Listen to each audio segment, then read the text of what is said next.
On this episode of Star Trek Universe, the hills are alive with the sound of murder. Matt and I are cranked, spanked, and ready to review Starfleet Academy 106. Come, let's away. Right after these sharp clicks and screeches from our mystery Slipknot cosplayers.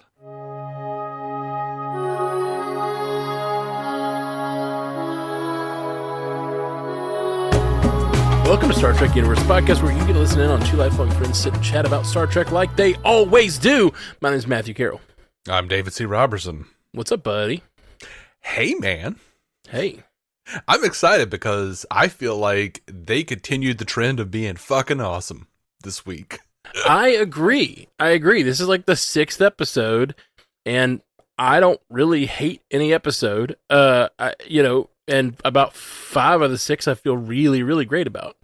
And this one's killer. I just did.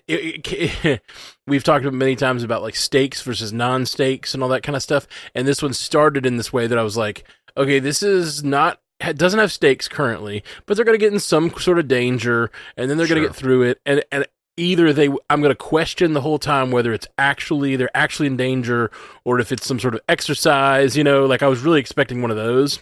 Mm-hmm. And then it went completely off the rails, and not only did it have stakes pretty early on, because you see a meeting of just the admiral with the chancellors, and they're talking about like, oh, this is real. Okay, this is not a pretend thing.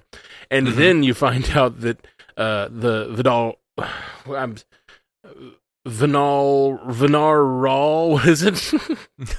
Venari Rawl. I have now realized it almost has the same syllables as venereal, and so my brain keeps wanting to anyway. Well, I've got it straight that it's Venari Rawl, but I keep thinking that Noose Braca is named Gore Vidal. That's wonderful. Yeah, and then of course Noose Braca coming in, and I was just like, wow, this is a much bigger episode than I initially thought I was in for. Yeah, I thought it was fantastic from tip to tail. Sorry, that opening sequence. Yeah. No, I was like, good Lord, this is no, sir. Oh, I see. Yeah, that was some real close to nudity there for Star Trek. I don't know if we've definitely had moments before, but that was some pretty direct sexual content. Yeah, I mean, it's not as direct as spiky nippled Klingons like grinding in Discovery, but we never saw the nipples though. Yeah, right? we did. Really? We certainly did. Really? I Absolutely. don't remember that at all. Oh yeah, that's fun.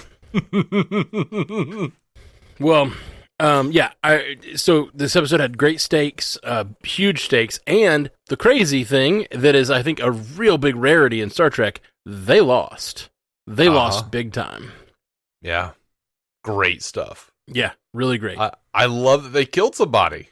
Yeah. Killed somebody we cared about. Killed somebody that we cared about, Kinda. at least to some degree. Yeah. It was a low-stakes murder, but yeah, it was good.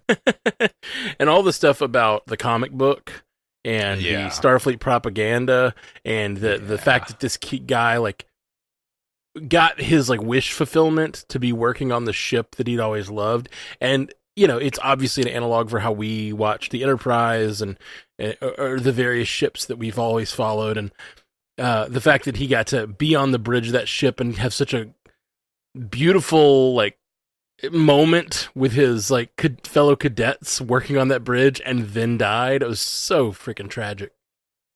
Absolutely, man. And it kind of felt interesting the way they were sort of tying it in with Noose Braca talking about the Federation's own strain of living, and everything else is considered lesser than, and felt like a lot like a certain kind of colonization speak, but it also felt like MAGA talking about the liberals, how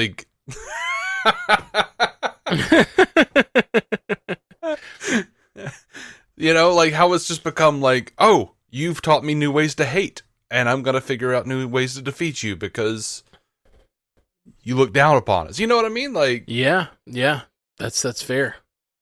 So for me, it was more about like, I don't know, it felt like a return to the Khan era of just like a real reason to hate the protagonist. You know, like Khan has a real reason, and like he's after Kirk. He feels abandoned. There's this real problem they've had in the past, and this feels the same for Noose Bracca. Like whether he's right or wrong about the way he's feeling, he feels real hatred, and that's just a fun thing for Star Trek to explore. And so rarely do we get a villain just like. I mean, this reminded me of that. It also reminded me of Gul Dukat with the quickness in which he's returned to be a villain and to like torment them. And I'm sure he's going to come back at least one more time this season. Like he is the overarching villain of the season, and that just feels cool and exciting. Yeah, like like I said though, it's like he's got issues with his father. Clearly, he was raised in a terrible environment, with a terrible set of ideals. He's a businessman. That's how he measures his worth. And the Federation, with their high-minded ideals, fucked him. Mm-hmm. And they look down upon him. I don't know. It's just I'm getting modern day Republican. Sure. I think that is there for sure. I don't think that's at all a bad interpretation. I also thought that for a minute there, for a real chunk of the episode, they're looking at this like enemy of my enemy thing, and you've got these really terrifying creatures basically that are like the Furious or something like that. Is that what they're called? The Furies. The Furies. Oh man, they were scary, and I got the sense that like maybe they were talking a lot about like what does Noose Bracca want, what does he need, who is he, and I almost thought she's gonna have empathy for her enemy. And she's going to look across the table, and we might end in a place where, like, I could actually see Noose Bracca in, like, a few seasons from now coming around, and, like, maybe he understands the purpose of the Federation, and, like, there's almost a little bit of, like, what if instead of offering him imprisonment or pain, like, she talks about how he, like, helps out those colonies that he makes sure they have what they need, but also gouges them on prices. Like, what if she could be like, yeah, you've actually kept a lot of people alive. Like, we want to respect you. Like, I thought that we might be going there for part of the episode, and then it just turned, no, this is a full-on vendetta that is going to have to resolve in one of them dying, likely. Yeah, I don't think the modern audience will accept and or tolerate a Spike character right now. Like, the way the world is right now. Nope, you're a fucking villain. You need to go down. Oh, interesting. I don't think that's true. I think that they could have taken a different turn here. If he hadn't killed... Up till now, Noose Bracca has done some bad things. Never killed a character. In the first episode, they talk about how, like, all hands accounted for. We know that, like, he did something that was sort of, like, dark, but, like, protective of Mir and his mother. And so, like, I could totally see, before this episode... But with the death of Bobby and with the, Spike, for all his foibles, like... I mean, he was a serial killer, straight up. I know, but never killed someone we truly loved. And that's the line.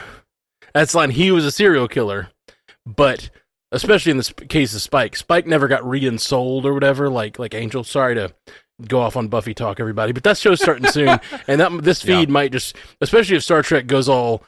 anti-woke MAGA because Ellison bought it. Like, this might become the Buffy feed. I don't know. Yeah, let's go back to the sexual predator of Joss Whedon. No, I'm talking about the new show.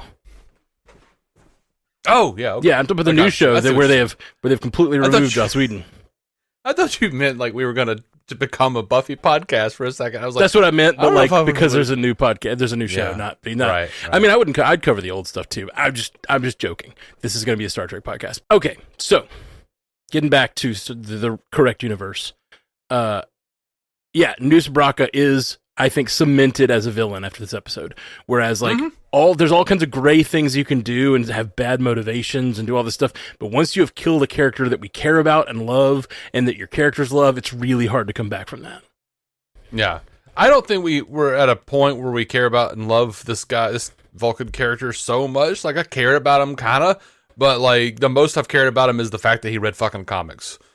Sure. And also I love that comics are still around in the fucking 32nd century. Yeah, I did too. I'm like, yes, fucking print media. Which is incredibly rare in Star Trek. Yeah. We've heard them talk about like how rare it is. It's a waste. And I guess you can get that stuff replicated probably. Yeah. Yeah. Well, they say it's a waste. Yeah. But like, and they say that it's rare. But like every fucking Star Trek character is like obsessed with the 20th century and has their books and shit. So. Of course. It's funny. That's a future prediction about Star Trek that is already true now. Like physical books are a waste now. Yeah. But it's good to have them because you never know when the internet's going to disappear. You never know. You never know. I'd rather own my media instead of let some fucking conglomerate take it down off of a streaming site. Yep, indeed. So we got a lot of really cool stuff with, I hate that I know her as this, but Mir's girlfriend. What is her name? Kirama? Karama. I definitely would have so. never pulled that. Yeah, we get that, obviously, the sexy intro with them mind speaking, if you know what I mean. Yeah, and I really loved it. It gave me feelings of like TMG Imzadi kind of stuff, you know. I feel like eventually we're gonna get an Imzadi like call out, right? I hope not. Really? Well, Imzadi was like the whole like you are my loved person, right? I know what it is. Come on, like they're already getting connected. It's been 800 years. Let's forget Imazadi. I always hated it. I don't really have strong memories of what it really was. I just remember it was a thing they called each other. Yeah, every once in a while when they felt like it, and it was always real cheesy. Well, this went pretty. I liked it, but it was this went pretty schmaltzy. I'll say. I won't say cheesy. Yeah, but it got schmaltzy. Sure did. And her being like, you know, I wanted to take you somewhere where you'd feel safe. And then the constant tension between them, which is she has this power that she's hiding, which we found out this episode what it is. Fuck. Like she used her psychic energy to look into the other ship and pull the fucking brains out of these Furies. Yeah. Also, I love the fact that they introduced that Star Trek still in canon. They still have comic books in the episode where they give their character a fucking superpower.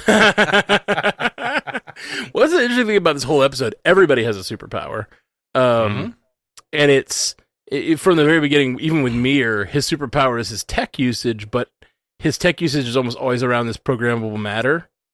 Which, you know, is less of a Starfleet thing. It's more of a book thing that we've seen in the past. But him, like, using programmable matter in that first moment to get the power online was like, oh, yeah, that's Mir. That Mir does that. And then a few minutes later, it's like, we can't get the ship powered up. And then the hologram, like, puts her hand in the thing and powers it up. And then when it's time... There's a little bit of, like, Star Trek X-Men thing happening here. Yeah. Which I've always been a proponent of...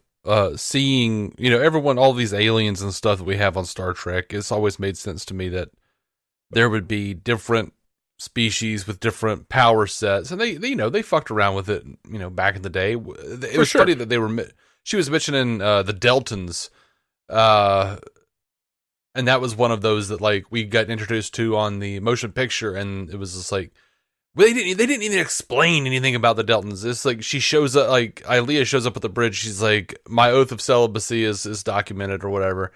And like all the men on the bridge are just like, ah. And I remember my family members just being really mad that she mentioned that her oath of celibacy was documented. She's like, what does that even mean? And I'm like, it means there's something very sexual about their species, and they're not going deeper into it because this movie is G-rated. Yeah, that's funny. Yeah, your family had interesting reactions to just like sex stuff, any mention of sex stuff. Oh, yeah, they did. I remember what was that movie we watched? Johnny Dangerously, and your mom was very upset. So we watched that at my house. I don't even remember what was in it that was so bad, but your mom was very upset. Something about testes popping. Oh yeah, yeah. I don't know. It's funny. I just don't remember there being anything overtly sexual, but I remember it being a problem for your mom. Oh, there was definitely stuff. Yeah. But, my mom also was like anything I would like try to pick up at that wasn't obviously for kids, and even some that was at the video store, she'd be like, I don't know, I think there's half naked women in there. Yeah. It was odd. Yeah. But she let me watch Married with Children. Right. My parents were not super watchful of what we watched at all. Yeah. And my mom once bought me the movie Porky's because she remembered thinking it was funny when she was in college or something. And I was like 12. And she bought me the movie Porky's, which is just like a really terrible movie with terrible morals in multiple ways, both in the conservative way and in the like kind of woke way of just like there's terrible like sexual things on screen, and then also if you pay attention, there's not a lot of consent. Like it's just like you're watching it, you're like no one likes this movie now based on morals. But yeah, I was 12. My mom bought me the tape, and we started watching it. And she's like, I didn't remember any of this was in this movie. We have to turn this off. Yeah, but let me keep it. Yeah, I've came across a strange time in my life where I was that role for my parents, where I'd be like, hey, this is a great movie, you should watch it. And then I'd put it on for them and like not remember that they'd cursed a bunch, and my family's just really upset. And I'm like, I'm sorry, I didn't remember that they said fuck so many times. Yeah. I didn't remember that there were tits. I'm sorry. I thought you'd seen some before. Yeah. Jesus God. I'm sorry I said Jesus God. I said the Lord's name in vain. Yeah. Fuck's sake. Sorry I said fuck. God. Yeah, what are you doing, man? You're really spiraling. It's like here. that. It's like the scene from the Blues Brothers where they just keep cursing and the nun keeps hitting them. Mm-hmm. Oh, man. Okay, so Bobby not only, which I didn't realize until this episode that his name was Bobby the Vulcan, but that's pretty fun. No, Bavi. Bavi? B''AVI. Bavi? It sounded like they were saying Bobby every time this episode, and I was like, his name's Bobby? I just don't think I ever heard his name in a previous episode. And I didn't have the closed captioning on, so I thought it was Bobby. And I was like, I guess it's been 800 years. We talk about it all the time, like Starfleet hegemony or whatever, but like Bobby the Vulcan is funny. No, okay, Bobby. It's Bobby, but it's spelled way different. You would never, but it's spelled with an F. Okay, well, I just missed that one. But anyway, so he not only had the chance to be this comic book lover and this kind of lover of Star Trek, that we're getting to see him be like, oh, he loves Starfleet because he read it in the comics, but also he quoted Spock. Yeah. Which I like that he quoted Spock. That's cute. I don't know that he needed to quote Spock. It's a Vulcan proverb. It's not an officer said once. It's a Vulcan. Yeah. It's a Vulcan piece of logic. It's not just something Spock said. Well, also this is how I considered it and why it didn't bother me so much, even though it did. There are no real Vulcans anymore. It's all part of this like mishmash culture on Navarre. So, and also these days you'll see tons of people quoting Betty White because they saw a fucking meme that said she said a thing, and I'm like, that was Stalin. The fuck? Yeah, that stuff's so funny. It's like I really like the ones that are just like falsely attributed to like, I don't know, Jesus or something, and it's like something that Yoda said. Yeah, absolutely. I also love, this is one of my favorite gags, is when people put those pictures of Ewan McGregor as Obi-Wan in their moms, like give them that as a present because it looks enough like Jesus, and she just hangs it in their house. It's really good. It's really good. That's really good prank. I liked that Noose Baraka was able to trick. I obviously really liked that he won. I love that, like, I love a Star Trek episode that ends unexpectedly, and I truly expected this one to be just paint by numbers. When I saw what they were doing, I was like, oh, it's going to be very paint by numbers. Training exercise gone wrong, and then either it's going to end up with like it all being fake or real, and it'll be cool. Yeah. But when it, like, which gave me visions of that episode where we get them like playing a sport or whatever in episode 3, I think it was. Mm-hmm. But instead, we got this, and it was Noose Braca is playing such fifth dimensional chess that he really spun a distraction for her, you know? Yeah. Which has me wondering, the distraction part has me wondering if he is the main event. You know, like, we know someone else is over there attacking the station. We speculated a few episodes ago that it could be like Mir's mom is more involved or even more in leadership than we thought based on the first episode. And I'm wondering if, like, yeah, he's running this distraction thing while the real group that I can't think of how to say their name is over there fighting the station, you know, like attacking the station. And then I'm wondering if like Mir's mom is involved in that or leading that charge, you know. That was my initial. That was just what I assumed. Yeah. When they said like, oh yeah, they fucking raided the station, I'm like, Tatiana's in charge. Yeah. Somebody, it does seem like whoever's in charge would be raiding the station, not being the distraction, and that makes me She-Hulk smash. Oh gosh, She-Hulk smash all over. I would love to see the end of the season be like Noose Braca, be like, I was good at my job, blah blah blah. You know, I did what I needed to do. Hate fueled me, but it was all in service of the person that I was working for this whole time. Bam, and it's Mir's mom, and she's out there running the. How do you say the group's name again? Sorry. Venari Rawl? Venari Rawl? Yeah. Okay, Venari Rawl. It's gotten to the point in the cast where, like, I'm not very good at this. So, like, it's gotten to the point where, like, you have said it wrong so much that now I'm not sure how it was originally supposed to be said. And I'm like, is it the poopy doop? I don't know. I think it's the Gore Vidals. Yeah, it's the Gore Vidals for sure. All right, well, so yeah, I think that Noose Braca really is the star of the show in this one. He's tons of fun. The way he's like picking on the Chancellor and just like getting her so worked up, talking about how her people don't have beginnings or end. Oh, yeah. And like how he's going to get her stuck in a trauma loop. And then at the end, he's like, yeah, how's that for a trauma loop? Yeah. You just like you sacrificed your son for all those people. And now you sacrificed your new, you know, surrogate son for you saved him and like sacrificed all the people. How's that feel? Yep. That was all good stuff. They gave him some fun lines too. Like I said one up front, the hills are alive with the sound of murder and I am cranked, spanked, and ready to be a diplomat. I really liked how he greeted her, and he's like, my solar flare, my galactic bestie, my... He says like 6 or 7 names for her, and then he just says, you look terrible. Yep. Tons of great lines. I couldn't even write them all down. I started writing things down, and then I was like, there's too many. It's too many good lines. Everything he says is fun. I wrote down, oh, that is a slippery cat piss aftertaste. It's like part of the negotiations. They had to let him taste all of their tequila. It's great. It's great. Oh, it was a Federation's own strain of bureaucratic chlamydia is what he responded. Yes. What he referred to it as. Yes. Now, I thought the Furies were really cool. It was like Star Trek Reavers. Oh, for sure. And they apparently are part bat, like some sort of bat creature from an alien planet.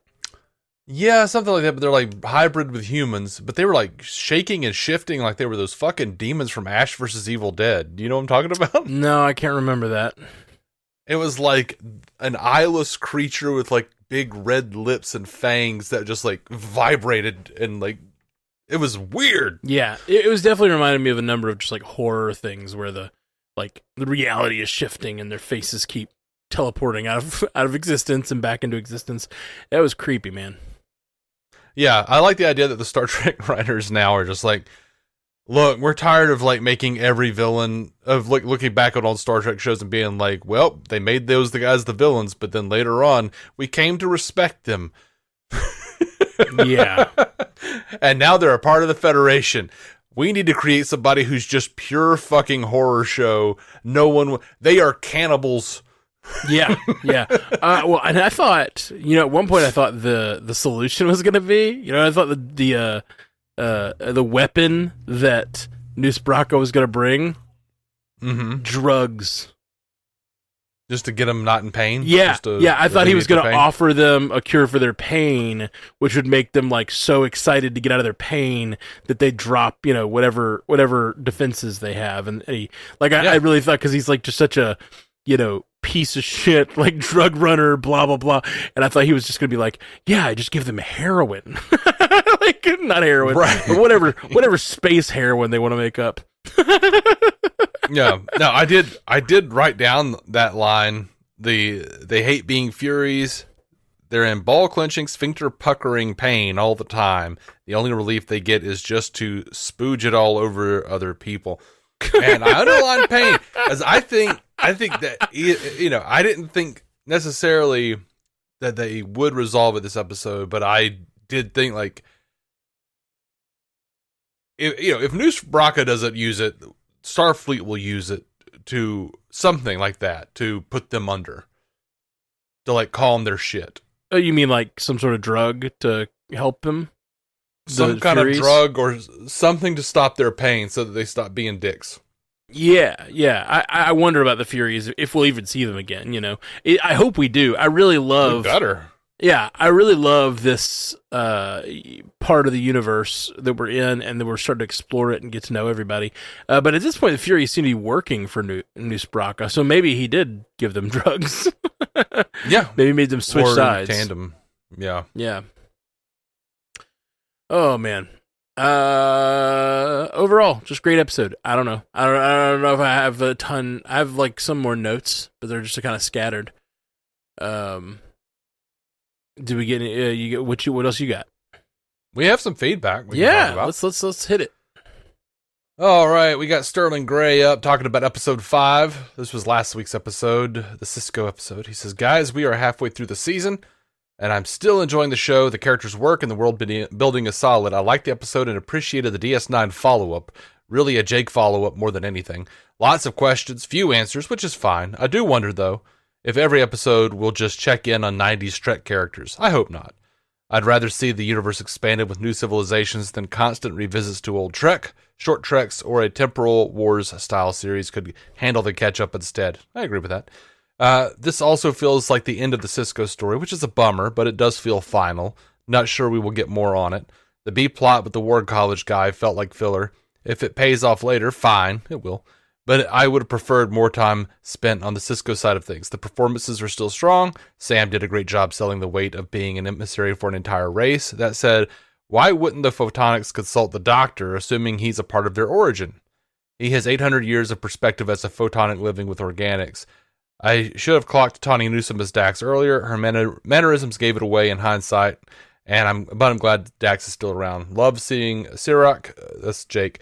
Didn't expect Avery, but the voiceover was a nice surprise. Question: was the Sam Jake scene real or a vision through the Bajoran orb? First of all, I don't think the Doctor's not part of their origin. Like, looking back into it, they are a separate race of photonics who had been in slavery, created and in slavery by organics who then fled. So they are not descendants of the photonics that came from Federation. Right. It's great that we're getting that, though, with Sam. We speculated it back on Picard, because, we because of Photons Be Free, like, we were like, oh, there's all these photonic characters on Picard, all, different versions of this character, but like there's all these photonic characters. Who will they be? And then we never got any kind of resolution to that at all. And I was like, well, that they didn't want to touch on that. That wasn't the story they're telling. So I'm glad we're getting that story of photonics who are like fighting for photonic rights. Yeah. All right. So I don't know if I just took the Jake Sam scene as her imagining it as she was reading the book. Me too. I think that you can interpret it differently. We talked about it last week, but as they these like sort of images are swirling out of the book, and it felt to me very much like a vision of the orb, and I think it's supposed to be representative of what it's like to find an artifact and connect with this artifact or this art piece and really speak to the author of that art piece in your own mind, and I thought that was really beautiful. And you could call it religious, you could say she's actually speaking to him, or you could not, which is all of DS9. And are they the wormhole aliens or are they the prophets? And they're kind of both. And yeah, I loved that little thematic nod to DS9 that is not exactly it's not a character nod, it's an actual thematic choice, and I thought it was great. Yeah. But she is a photonic, so she can create, I think she can create those displays, that she could generate those visuals if she wants. Yeah, that's very possible. But to me, it just appeared like, even if it is real in a sense, I think only she was seeing it. Maybe. In my opinion. But I don't know. That's how I saw it. Yeah. Then he sent another email along. I forgot to add, Lyra Thok wasn't in this episode. What do you think is her perspective as a half Jem'Hadar on Cisco? It might be the same as a current day perspective on Apollo or Zeus, but it would have been nice to get her take. I mean, she's half Jem'Hadar. I don't. She may have. It seems like she's pretty. I don't know. This was a thing that happened. This was a war. We haven't heard her talk about the founders any kind of, or she seems to have really adopted like the Klingon ideals. I feel like she's mentioned she's mentioned the Jem'Hadar too. Like, we die, we go into battle, we are already dead, like all that stuff. So she feels like she is a mixture of the two. We don't know how she feels about the founders, and that would be really interesting to hear. Like, only 800 years after, or like 700 years after your people believed this other race were gods, like full-on gods, he said Zeus, I think he's mentioned as Cisco, but I would say it's more like some other like human protagonist in those old Greek mythologies. It's like Icarus or something, like going to get fire or whatever. Or no, that's Prometheus going to get fire, freeing the people of their Ketracel white addiction and like freeing them from the gods. Like, the gods existed, they were real, they were a problem, they created us, like all that is real in her world.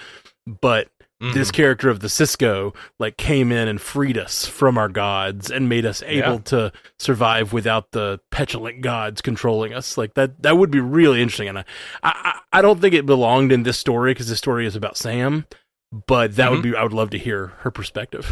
Yeah. Which, of course, you know that Apollo and Zeus are real in the Star Trek universe. Right. It's wonderful too. It's Gene L. Kuhn took a turn in writing that one, and we have this great Apollo with the green hand holding the Enterprise, and Kirk just refuses to fucking like bow down to him, or he's like mankind has no need for gods, blah da da da da, and like fucking like Zeus Apollo just basically like offs himself as he fades away into the ether, and he's like, Zeus, you are right. There's no more room for immortals, no room for gods. I join you on the winds or whatever. He's just fucking sad. And then like when he dies, like Kirk is a little sad, and he's like, well, he could have taught us so much. Maybe it wouldn't have hurt to give him a few laurel leaves, Fuck.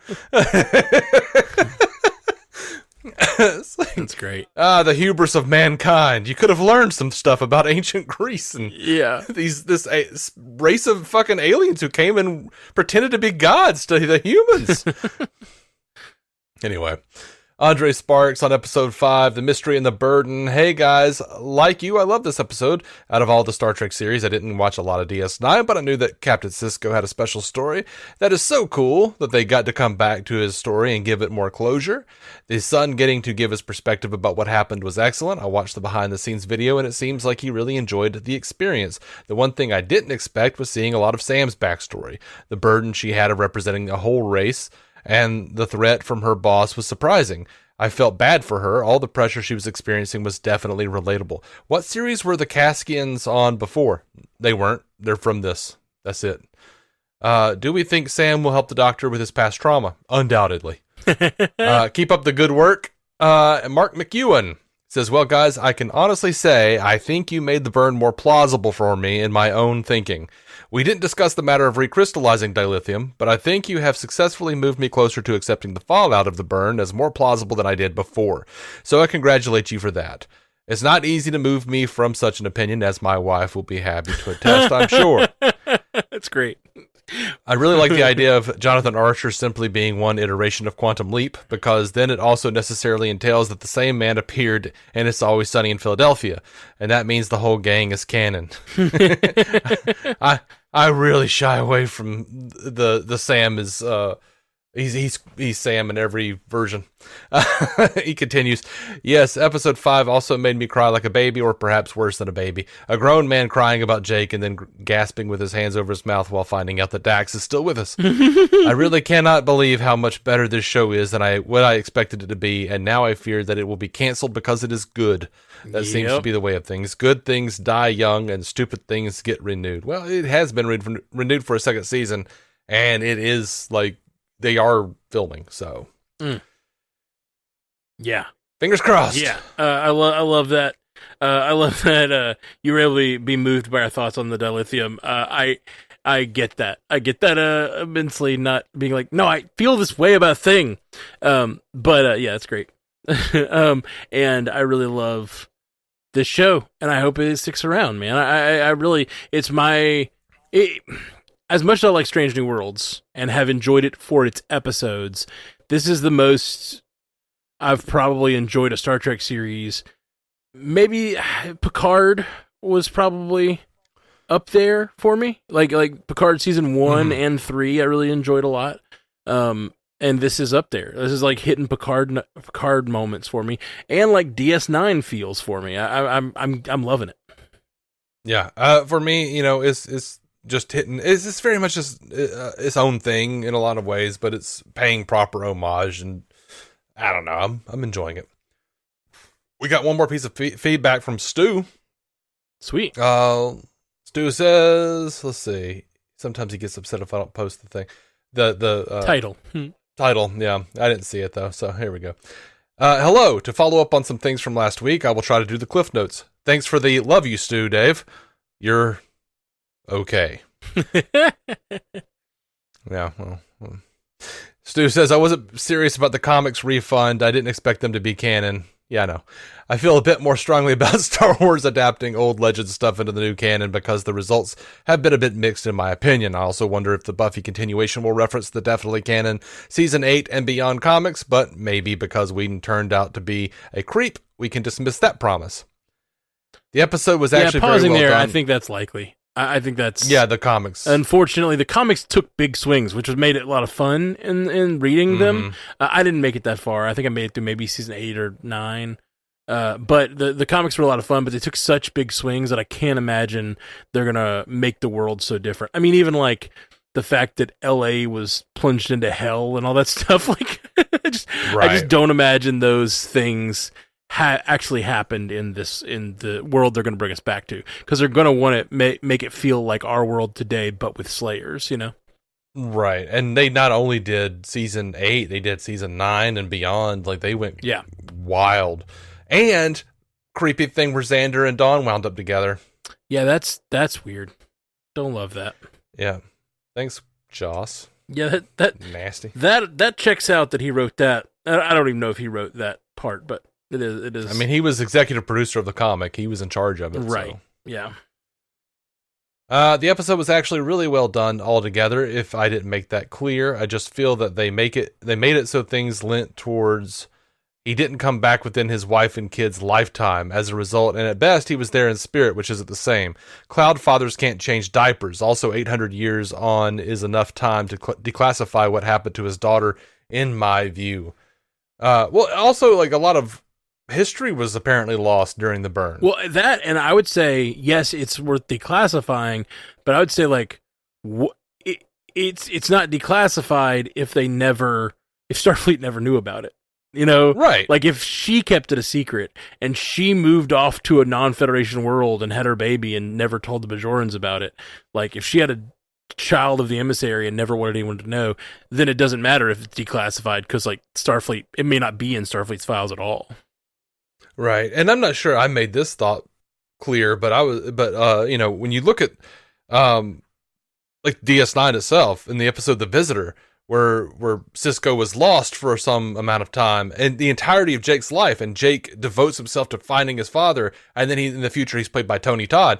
All of that shit happened, but Sisko was able to like reverse it, even though it still happened for him. He still remembered it, and in some pocket universe somewhere that still occurred.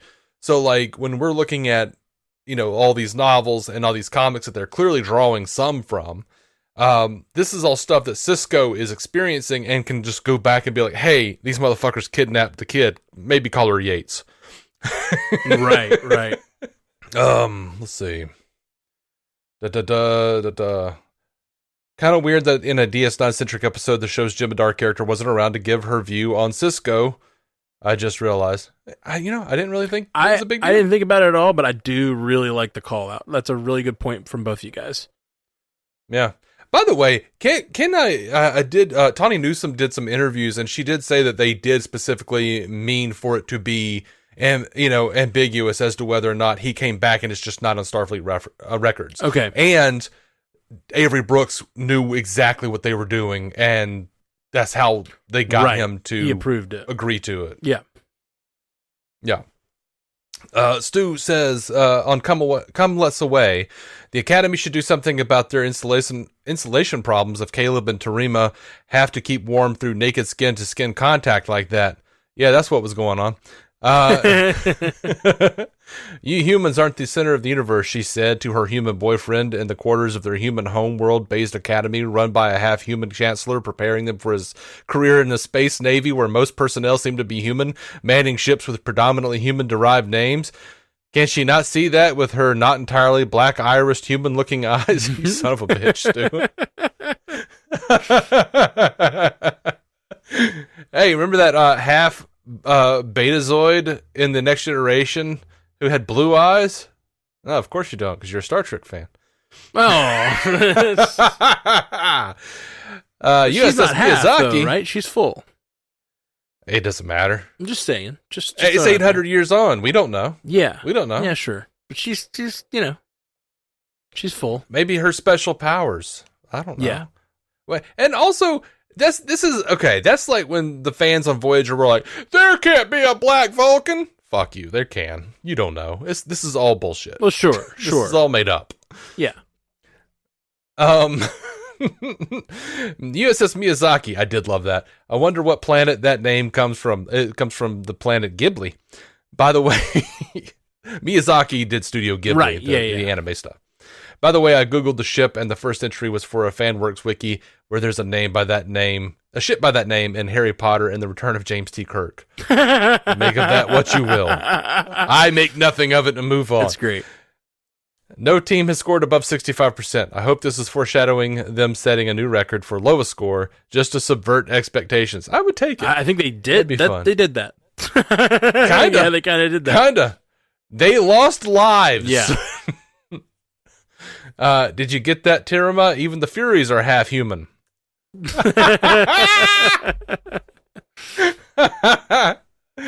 How did the holoprojector know to switch to Braca from France? Simply saying, our old friend. I know Siri and the like are listening to us and feeding the algorithm, but this is next level. I mean, AI, man. Yeah. I did want to mention the AI on the ship and how, like, it seemed, we had Disco where the AI was part of the ship and it, like, grew to know the crew and we know that it, like, spent however many, all those years and building its database or whatever. I don't know. There was a moment where the computer was like, the computer did everything it could to save them. Like it was having an experience. And I wonder if in this future, we haven't really connected with the computer yet much, except for the computer at the school, which is Stephen Colbert just saying funny shit. So I wonder if they'll go with the fact that the computer has, some sentience. Oh, yeah. Because it apparently did on the Miyazaki, it seems. It does seem that way, yeah. I was hoping the computer wasn't responding to Caleb because he wasn't addressing it in Japanese. I kind of want Braca to demand a teaching position at the Academy for his help, and we can later do a Star Trek-based remake of The Holdovers with more executions. I never did watch The Holdovers. I wanted to. It was good. It was good. It was very old school, like, it reminded me a lot of something from the era, and, you know, the setting and everything is similar to Dead Poet Society. And I think like it's riffing off of that, and in a way that like even the graphics and stuff are pulling from that era, and so it's very much like intentionally outdated almost. Yeah, it's good. Yeah. You'd enjoy it. A historic first for Star Trek: the use of the word "spooge." Guess that explains the first word of the episode's title. What is the episode's title? I don't even know. Oh gosh, what was it? Come, let's away. Okay, I get it. All right. Cadet Live helping to modify a probe. Does that make it a Genesis device? Genesis! Genesis has planet forbid. Yep, it is indeed. Oh, oh, suddenly comics are canon? Make up your mind. I would have loved if they like scanned it and they're like, let's hope this works. Canon comics aren't canon. It would have been really funny. The comics aren't exactly what happened, guys. Yeah. I'm talking about a Klingon carcass, so potentially 2 assholes to eat then. Hey, show me where it says Klingons don't have a redundant one of those as well. You know, maybe they do. Or maybe they just have a really big one.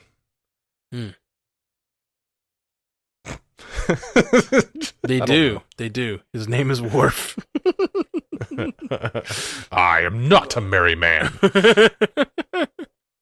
Anyway, imagine how much all the famous diplomatic crises and negotiations of past Star Trek history could have been resolved by simply saying, hey, don't be a dick.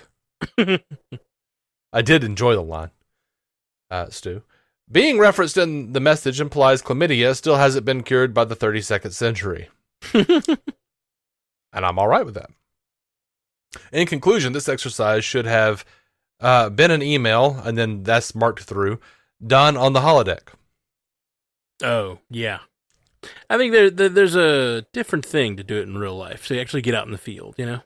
To feel the danger of space. Maybe so. Maybe so.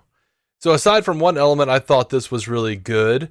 We had an effective high-stakes situation. We got introduced to a terrifying new race, as well as the return of Giamatti in terrific form in what are essentially just a bunch of talking scenes. We established how the Federation is still building itself back up with how they have to negotiate with him in the first place. We got the War College depicted as something other than the douchey jocks. In fact, turns out Bavi was a big comics reading nerd. R.I.P. dork.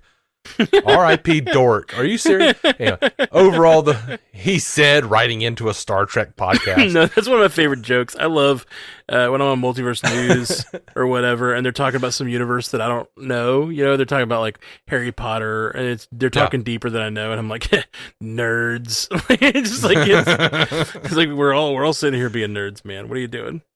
Yeah.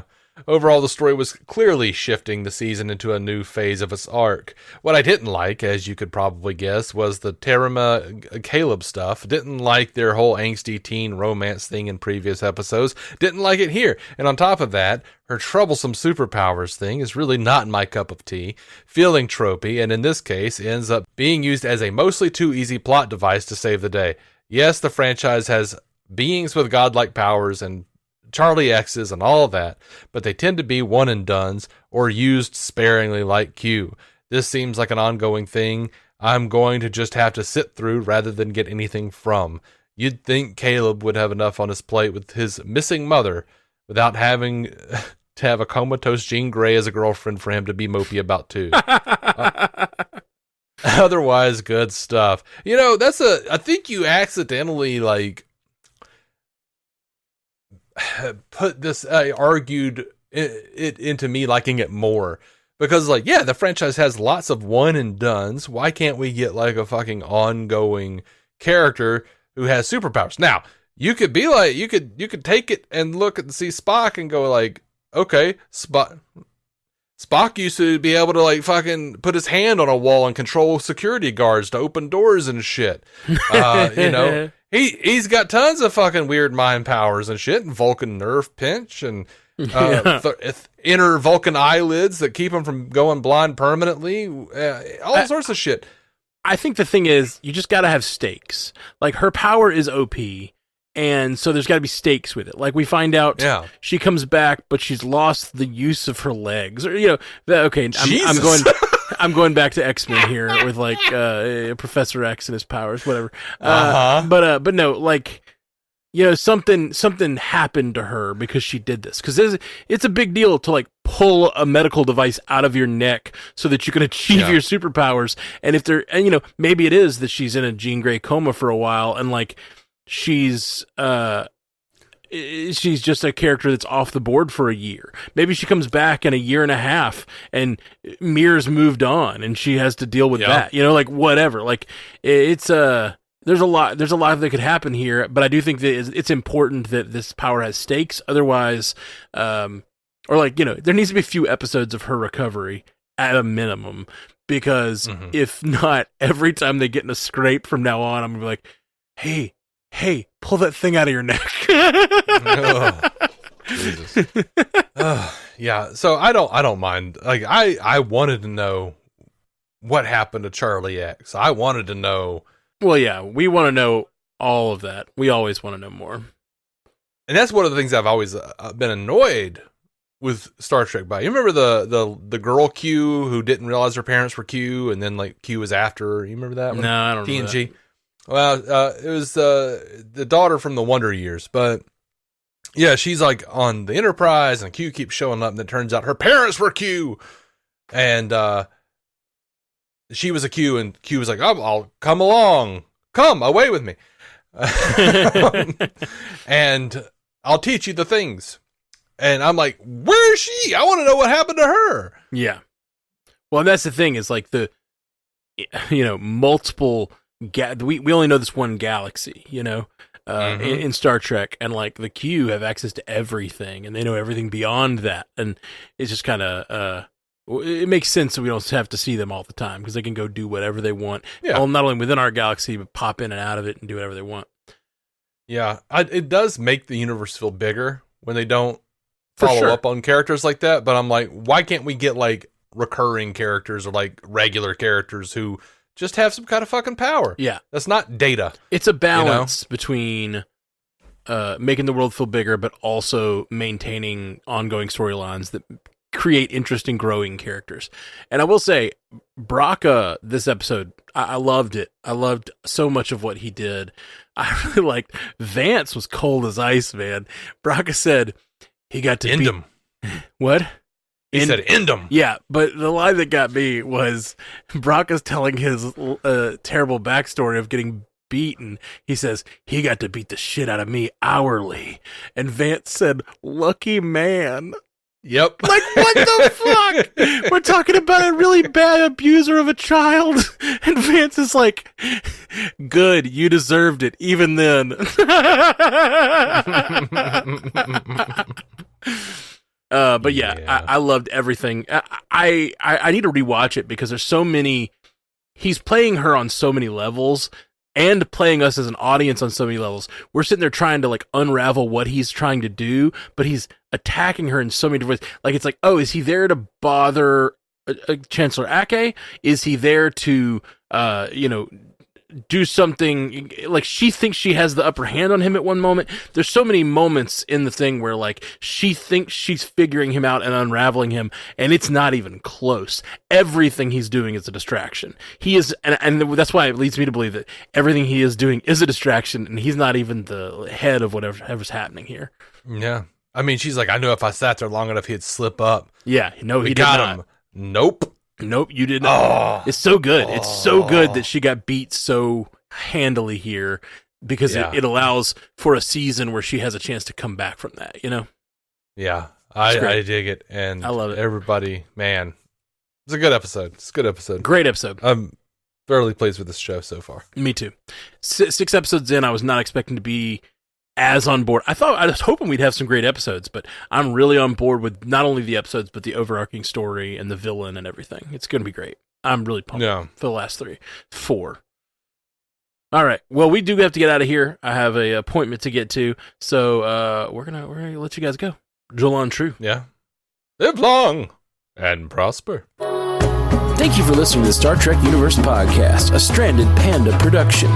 If you'd like to hear more from David C. Robertson, check out the DC On Screen podcast or maladjusted.tv for his web videos. If you'd like to hear more from Matthew Carroll, check out the Marvel Cinematic Universe podcast or listen to his music. Just search for Matthew Carroll anywhere you get music.